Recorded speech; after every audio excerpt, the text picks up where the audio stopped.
आप देख रहे हैं अमेज नाउ। गंगा, यमुना, राप्ती और गोमती के तटवर्ती इलाकों से खबरें आप तक। नमस्कार, सत्य घटना के नैंके के साथ मैं सुगंधा। शुरुआत करते हैं आज की मुख्य घटनाओं से। खलिहान की जमीन पर मैरिज हॉल खोलने का ग्रामीणों ने भाजपा एमएलए पर लगाया आरोप। कोरोना काल के 11 माह बाद कक्षाएं शुरू, मासूमों में जबरदस्त उत्साह। पेट्रोलियम पदार्थों की बढ़ती हुई कीमतों और महंगाई के विरोध में कांग्रेसियों ने जमकर किया प्रदर्शन। शादी से इनकार करने पर प्रेमी ने प्रेमिका को छत से दिया धक्का।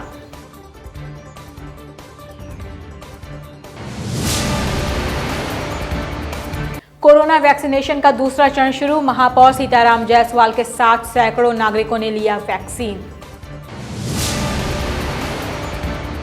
संचारी रोग के प्रति जागरूकता को लेकर निकाली गई जागरूकता रैली।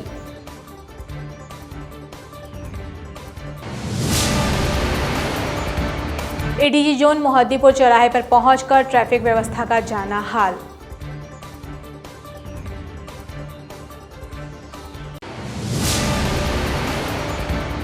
अपने गृह जनपद के प्राथमिक विद्यालय पहुंचकर प्रदेश सरकार के बेसिक शिक्षा राज्य मंत्री ने किया औचक निरीक्षण।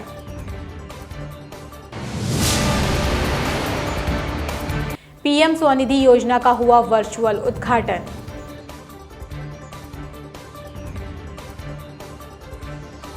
अब सत्य घटना विस्तार। यूपी के संत कबीरनगर जिले के मैदावल विधानसभा के भाजपा विधायक राकेश सिंह बघेल पर ग्रामीणों ने सरकारी खलिहान को कब्जा कर मैरिज हॉल बनवाने का आरोप लगाते हुए जिलाधिकारी कार्यालय पर जमकर नारेबाजी की है। आपको बता दें कि मैदावल तहसील के बेलवासेगर गांव में सरकारी खलिहान की जमीन है, जिसके बगल में एक बड़ी गढ़ी है जिसमें पूरे गांव का पानी जाता है। इस जमीन को अवैध रूप से मैदावल विधायक के सह पर फर्जी तरीके से मैरिज हॉल बनवाया जा रहा है। ऐसी दशा में मैरिज हॉल बन जाने के बाद गांव की हजारों की आबादी बरसात के दिनों में जल जमाव की चपेट में आ जाएगी। इससे गांव के अधिकांश घर गिर जाएंगे। ऐसी दशा में नाराज ग्रामीणों ने जिलाधिकारी को शिकायती पत्र सौंपते हुए फर्जी तरीके से बन रहे मैरिज हॉल निर्माण को रोकने की मांग की है। राकेश सिंह बघेल मुर्दाबाद, राकेश सिंह बघेल मुर्दाबाद। नहीं चलेगी, नहीं चलेगी। हमारे गांव की ये समस्या है, अगर जो है जिस जगह पे मैरिज हॉल का जो है विधायक के द्वारा जो निर्माण हो रहा है, अगर वो निर्माण हो जाएगा तो हमारे गांव के लोगों को जो है जल निकासी की बहुत बड़ी समस्या हो जाएगी। इसी समस्या को लेकर के हम जिलाधिकारी यहाँ आप लोगों के बीच में अपनी आवाज़ उठा रहे हैं। आज से सरकार ने प्राथमिक विद्यालयों की 1 से 5 तक के बच्चों की शिक्षा दीक्षा कोरोना प्रोटोकॉल के नियमों का पालन करते हुए विद्यालयों को खोलने की मंजूरी दे दी है। विद्यालयों पर बच्चों की संख्या के हिसाब से 50% ही बच्चे विद्यालय आएंगे। कक्षा में बैठने की दूरी कम से कम 6 फीट होनी चाहिए। लेकिन आज पहले दिन विद्यालयों में ये मानक पूरी तरह से सोशल डिस्टेंसिंग फेल नजर आई। कारण बच्चों में काफी दिनों बाद विद्यालय पहुंचने और अपने दोस्तों से मिलने का जबरदस्त उत्साह था। यदाकदा चेहरे पर मास्क दिख रहा था।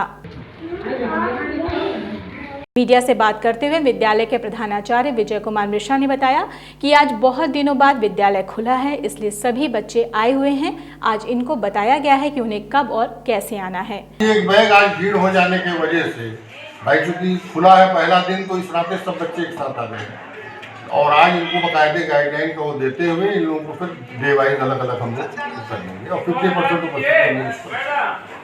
पूर्व माध्यमिक विद्यालय अमैया के प्रधानाचार्य रामकुमार दुबे ने कहा कि बच्चों को सोशल डिस्टेंसिंग और सैनिटाइजर की आदत डालने में समय लगेगा। छोटे छोटे बच्चे हैं, वो हिल मिल करके आना जाना जाते ही हैं, उसमें कोई ऐसी द्वारा नहीं। उनको क्या मालूम है कि कोरोना क्या है, हमको क्या गज कितना दूरी रहना चाहिए। उसको पहले दिन आए हैं, उनको बताया जा रहा है। आज कक्षा 5 और 1 के बच्चों को रोकना है और बच्चों को बता करके उनको घर भेजा गया होगा। अभी तक आपने ग्रामीण क्षेत्रों में आज खुले प्राथमिक व पूर्व माध्यमिक विद्यालयों स्कूली बच्चों का हाल देखा। अब रुक करते हैं शहरी स्कूलों की तरफ। स्कूल प्रशासन भी नन्हे मुन्नों के स्वागत के लिए पूरे विद्यालय को फूलों से सजा रखा था। जब ये बच्चे स्कूल पहुंचे तो उनका स्वागत पुष्प वर्षा और माथे पर तिलक लगाकर किया गया। इस दौरान स्कूल प्रशासन द्वारा कोविड के गाइडलाइन का पूरा ख्याल रखा गया। मीडिया से बात करते हुए अलदातपुर के बनकटीचक स्थित प्राथमिक विद्यालय की प्रधानाचार्य मंजू रानी ने बताया कि स्कूल खोलने के पहले हमने टीचर्स पेरेंट्स मीटिंग कर अभिभावकों को जागरूक करने का काम किया था कि किन किन तैयारियों के साथ बच्चों को स्कूल भेजें। जैसे हमको विभाग से मिला था कि इस नियमों का पालन करते हुए बच्चों को विद्यालय में आने के लिए बुलाना है, तो सर्वप्रथम तो इसके लिए मैं विद्यालय खोलने के पहले 25 तारीख को एक अभिभावक और की बैठक बुलाई थी कि उनको जागरूक कर दे कि बच्चों को किस तैयारी के साथ विद्यालय भेजें। उस तैयारी और मेरी तरफ से पूरी तैयारी थी कि बच्चे आएंगे। कोरोना महामारी से दो चार होते हुए देश की जनता को इस वक्त महंगाई की दोहरी मार झेलनी पड़ रही है। एक तरफ पेट्रोल और डीजल के दामों में आई बढ़ोतरी ने जनता का बुरा हाल कर दिया है, तो अब रसोई गैस के दामों में आए इजाफे ने लोगों की परेशानियों को और भी बढ़ा दिया है। 2 महीनों में पेट्रोल डीजल के दामों में करीब 8 रुपए बढ़े हैं, तो LPG गैस 100 रुपए महंगा हो गया है। इस बढ़ी हुई महंगाई को लेकर गोरखपुर जनपद में कांग्रेस पार्टी के कार्यकर्ताओं ने सरकार विरोधी नारे लगाते हुए जमकर प्रदर्शन किया।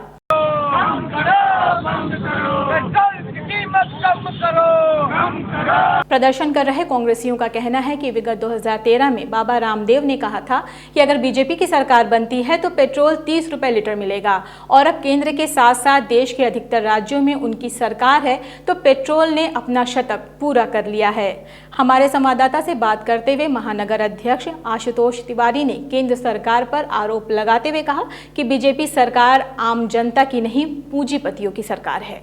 आज हम सभी कांग्रेस जन पेट्रोल की बढ़ती हुई महंगाई को लेकर के आज यहाँ पेट्रोल टंकी पर बैठे हुए हैं, और इसलिए बैठे हैं कि 2013 में भाजपा के सहयोगी और बड़े ही विश्वसनीय ढंग से जनता को उन्होंने विश्वास दिलाया था कि अगर बीजेपी की सरकार बनती है तो पेट्रोल का कीमत 35 रुपए होगा, और एक बार नहीं, उन्होंने कई बार इस बात को बड़े ही विश्वसनीयता से जनता के बीच में कहा। आज हम लोग बाबा रामदेव का फोटो लगा करके बड़े ही मर्यादित तरीके से, सम्मानित तरीके से उनसे मांग कर रहे हैं कि हे बाबा रामदेव, आपने जो जनता के बीच में वादा किया था नरेंद्र मोदी जी के लिए, भाजपा के लिए, वह वादा क्या आपके व्यक्तिगत व्यवसाय और जो है उनके उद्योगपतियों के लिए था कि आम जनता के लिए था? बस्ती के हरैया थाना क्षेत्र में लबदाहा गांव में एक सनसनीखेज मामला सामने आया है। शादी से इनकार करने पर एक प्रेमी ने प्रेमिका को छत से धक्का दे दिया और उसे घायल अवस्था में छोड़कर फरार हो गया। सुबह जब घर वाले सोकर उठे तो लड़की घर से गायब थी। आसपास ढूंढना उन्होंने शुरू किया। गांव के एक प्राइवेट स्कूल के पास किशोरी गंभीर रूप से घायल मिली। परिजनों ने इसकी सूचना पुलिस को दी। मौके पर पहुंची पुलिस ने किशोरी को हरैया CHC पर भर्ती कराया, जहां उसकी हालत की गंभीरता को देखते हुए किशोरी को जिला अस्पताल रेफर किया गया, जहां पर उसकी हालत अभी भी गंभीर बनी हुई है। आपको बता दें कि किशोरी रात में अपनी प्रेमी से मिलने गांव के एक प्राइवेट स्कूल में गई हुई थी। स्कूल के छत पर दोनों के बीच शादी को लेकर कुछ विवाद हो गया। गुस्से में प्रेमिका को स्कूल के छत से प्रेमी ने धक्का दे दिया और फरार हो गया। आरोपी युवक को पुलिस ने अरेस्ट कर लिया है। मीडिया से बात करते हुए SSP रविंद्र सिंह ने बताया कि मामला संज्ञान में है। शादी की बात पर लड़के ने छत से धक्का दे दिया। उसके खिलाफ विभिन्न धाराओं में मुकदमा पंजीकृत कर लिया गया है। हरैया थाना क्षेत्र की एक लड़की ने आरोप लगाया है कि एक ऐसे लड़के ने जिसको पिछले 30 सालों से जानती थी, उसने उसके ऊपर शादी करने का दबाव बनाया और रात को उठा के एक स्कूल पे ले गया और उससे कहने लगा कि मुझसे शादी करो और मुझे कहीं ले चलो। और जब मैं इस बात को, लड़की ने इस बात को मानने से इनकार कर दिया तो उस स्कूल की छत पर से उस लड़के ने उसको धक्का दिया, जिसमें उस लड़की को चोट आई है। और थाना पे 363, 366, 307 और 3 to 5 SC/ST एक्ट का अभियोग पंजीकृत कर लिया गया है। आवश्यक कार्रवाई की जा रही है। वैश्विक महामारी कोरोना के वैक्सीनेशन का दूसरा चरण आज से शुरू हो गया है। इसके पहले के चरण में उन फ्रंटलाइन वर्करों का वैक्सीनेशन हुआ था जो कोरोना के खिलाफ जंग लड़ने में देश में सबसे आगे थे। वैक्सीनेशन के दूसरे चरण में उन 60 साल से ऊपर के लोगों के साथ साथ 45 वर्ष के ऊपर के उन लोगों को शामिल किया गया है जो किसी गंभीर बीमारी से ग्रसित हैं। उसी क्रम में गोरखपुर के जिला अस्पताल, बीआरडी मेडिकल कॉलेज सहित एक निजी अस्पताल में कोविड-19 के दूसरे चरण का वैक्सीनेशन शुरू हो गया। वैक्सीनेशन के पहले ही दिन महापौर सीताराम जायसवाल के साथ साथ अन्य लोगों ने भी जिला अस्पताल पहुंचकर अपना वैक्सीनेशन करवाया। मीडिया से बात करते हुए महापौर सीताराम जायसवाल ने लोगों से अपील की कि वैक्सीन पूरी तरह से सुरक्षित है, लोगों को बिना डरे अपना वैक्सीनेशन करवाना चाहिए। मैं यहाँ के गोरखवासियों को संदेश देने के लिए कि वैक्सीन से किसी तरह का कोई साइड इफेक्ट नहीं है। सभी लोग इस वैक्सीन को लगवाएं। यह स्वदेशी, पूरी तरह से स्वदेशी वैक्सीन है। संचारी रोग के प्रति लोगों को जागरूक और उससे पीड़ित रोगी की पहचान और उनको बेहतरीन चिकित्सकीय सुविधा मुहैया कराने के लिए आज गोरखपुर जनपद के जिला अस्पताल से एक जागरूकता रैली निकाली गई, जिसे महापौर सीताराम जायसवाल सहित जिलाधिकारी के विजेंद्र पांडेयन ने हरी झंडी दिखाकर और नारियल फोड़कर रवाना किया। इस रैली के माध्यम से स्वास्थ्य कर्मचारी दूर दराज के ग्रामीण इलाकों में जाकर संचारी रोग जैसे कि इंसेफ्लाइटिस, मलेरिया, डायरिया और दस्त के प्रति लोगों को जागरूक करने के साथ साथ रोगी की पहचान करके संबंधित प्राथमिक स्वास्थ्य केंद्र या मुख्य चिकित्सा अधिकारी को डेटा देने का काम करेंगे। इस दौरान मीडिया से रूबरू होते हुए महापौर सीताराम जायसवाल ने अपनी सरकार की उपलब्धियां गिनाते हुए कहा कि जब से प्रदेश में बीजेपी की सरकार आई है तब से जापानी इंसेफ्लाइटिस 75% खत्म हो गया है। 40 साल से पूर्वांचल में इंसेफ्लाइटिस की बीमारी से हजारों बच्चे मरते थे। जब से उत्तर प्रदेश सरकार आई है, माननीय मुख्यमंत्री जी मंत्री बने हैं, तब से लेकर आज तक इस पर काफी नियंत्रण हमारी सरकार ने पाया है। ADG zone Akhil Kumar traffic व्यवस्था का हकीकत जानने के लिए मोहद्दीपुर चौराहे पर पहुंचकर ट्रैफिक व्यवस्था के तौर तरीकों को जाना और उसे परखा। ट्रैफिक व्यवस्था को और बेहतर तरीके से सुचारू रूप से चलाने का निर्देश दिया तथा चौराहों का सुंदरीकरण बेहतर तरीके से हो सके, जिससे आने जाने वाले आम जनमानस को अपने गंतव्य तक पहुंचने के लिए किसी भी प्रकार की कठिनाइयों का सामना न करना पड़े, समय की बचत करते हुए अपने गंतव्य तक पहुंच सके। इस मौके पर जिलाधिकारी के विजेंद्र पांडेयन, डीआईजी एसएसपी जोगिंदर कुमार, क्षेत्राधिकारी ट्रैफिक नितेश सिंह सहित अन्य संबंधित अधिकारी मौजूद रहे। प्रदेश सरकार के बेसिक शिक्षा राज्य मंत्री सतीश द्विवेदी ने आज अपने गृह जनपद सिद्धार्थनगर के प्राथमिक विद्यालय पोखर भिटवा का औचक निरीक्षण किया। प्रदेश के शिक्षा मंत्री कोविड के बाद आज से खुले प्राथमिक विद्यालयों की हकीकत जाने अचानक प्राथमिक विद्यालय पोखर भिटवा पहुंचे। विद्यालय पर मंत्री के अचानक पहुंचने से हड़कंप मच गया। शिक्षा मंत्री यहां पर पहुंचकर पहले विद्यालय के छात्रों से रूबरू हुए, उनसे पढ़ाई के बारे में जानकारी ली। मंत्री ने विद्यालय आए छात्र छात्राओं को कोविड के नियमों का पालन करते हुए विद्यालय में पढ़ने आने को कहा। इस दौरान शिक्षा मंत्री ने छात्र छात्राओं के लिए बन रहे दोपहर के भोजन को खुद खाकर गुणवत्ता की भी जांच की। देखिए, मैं आज देखने आया था कि पहले दिन स्कूल खुला है, बच्चों की उपस्थिति कितनी है, अभिभावकों का रुख क्या है, स्कूल में तैयारियां क्या हैं। अच्छा लगा कि सारे बच्चे थोड़ी थोड़ी दूरी बना करके बैठे हुए हैं, मास्क लगाए हुए हैं। बच्चे हैं, कभी कभी उतार देते हैं, तो मैंने शिक्षकों से कहा है कि लगातार ये अनुरोध करते रहें कि बच्चे मास्क लगाए रखें। रसोई में जो खाना बन रहा है वो साफ़ सफाई के साथ बने, बिल्कुल ही लापरवाही न बरती जाए। सैनिटाइज़र स्कूल में रखे जाएँ, समय समय पर बच्चों के हाथ सैनिटाइज किए जाएँ। और हमने अपने सभी अधिकारियों को भी निर्देश दिया है। नगर निगम और डूडा के सहयोग से स्ट्रीट वेंडर्स को 10,000 रुपए तक के ऋण देने के लिए नगर विकास मंत्री आशुतोष टंडन लखनऊ से वर्चुअल उद्घाटन कर रेहड़ी, ठेला, खोमचा और वेंडरों को आत्मस्वावलंबी बनाने पर जोर दिया।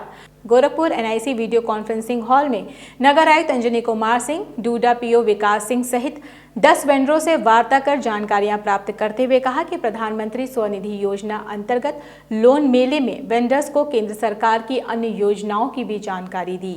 इसका वर्चुअल उद्घाटन नगर विकास मंत्री आशुतोष टंडन लखनऊ द्वारा किया गया। नगर आयुक्त अंजनी कुमार सिंह ने बताया कि प्रधानमंत्री स्वनिधि योजना के तहत पथ विक्रेताओं को लोन दिया जाएगा। गोरखपुर शहर की 8.25 लाख आबादी में से 13,000 लोगों को व्यवस्थित करते हुए लोन दिया जा चुका है। एक हफ्ते के अंदर 17,000 से अधिक लोगों को इस योजना का लाभ देने का काम किया जाएगा। 8 लाख की आबादी में 13,000 पथ विक्रेताओं को हम लोगों ने 10,000 रुपये ग्रहण दे दिए हैं। हमारा लक्ष्य ये है कि अगले 6 दिनों में इसको 17,000 तक पहुंचाया जाए। इसके लिए सभी की ड्यूटी लगा दी गई है और हम लोग लगातार मॉनिटरिंग कर रहे हैं, लगातार बैंकों से संपर्क में हैं, लगातार कोशिश करके इस संख्या को बढ़ाते हुए 17,000 से ज़्यादा लोगों को लाभ पहुँचाएंगे। सत्य घटना के आज के इस अंक में बस इतना ही। तेज, सटीक और ताज़ी घटनाओं को जानने के लिए जुड़े रहें अमेज नाउ के फेसबुक पेज, यूट्यूब चैनल और वेब पोर्टल से। इस अंक में बस इतना ही। अगले अंक में आपसे फिर से मुलाकात होगी। तब तक के लिए दीजिए हमें इजाजत। नमस्कार। आप देख रहे हैं अमेज नाउ। गंगा, यमुना, राप्ती और गोमती के तटवर्ती इलाकों से खबरें आप तक।